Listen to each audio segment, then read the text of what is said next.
C'est la deuxième promotion qui passe à travers cette semaine de la DDC. Elle est à la hauteur, même encore plus impressionnante que la précédente, puisque cette fois-ci, on les a sortis 3 fois de leur zone de confort.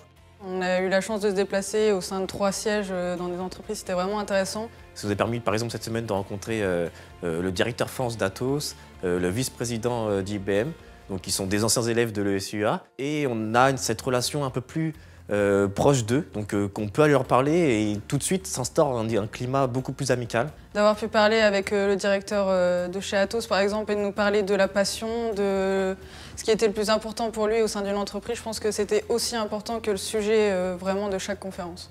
Mais on essaye en à peu près 6 mois de trouver les intervenants les plus prestigieux et les plus pertinents pour s'adresser à nos élèves, pour leur délivrer un message fort.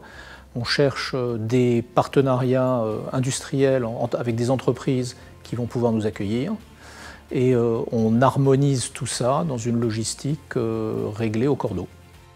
Ce qui m'a impressionné dans ces 5 jours, c'était la diversité des conférences. On a eu un vrai panorama du numérique. Nous, on est très enthousiasmés par la réponse qu'on a du monde de l'entreprise quand on vient proposer un événement comme DDC, parce que c'est unique.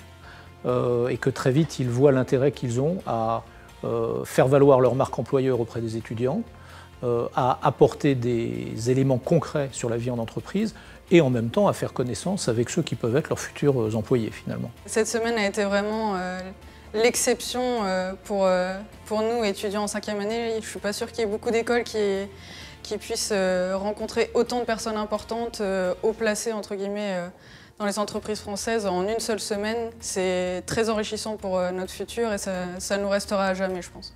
Au bout d'une semaine de marathon, parce que c'est une grosse semaine, moi je leur souhaite toute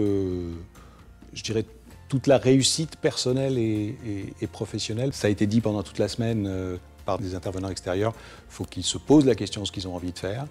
Et nous, ce qu'on a essayé de faire à travers ces 5 ans, c'est de leur donner un maximum d'opportunités, de leur ouvrir des portes, c'est à eux de les passer.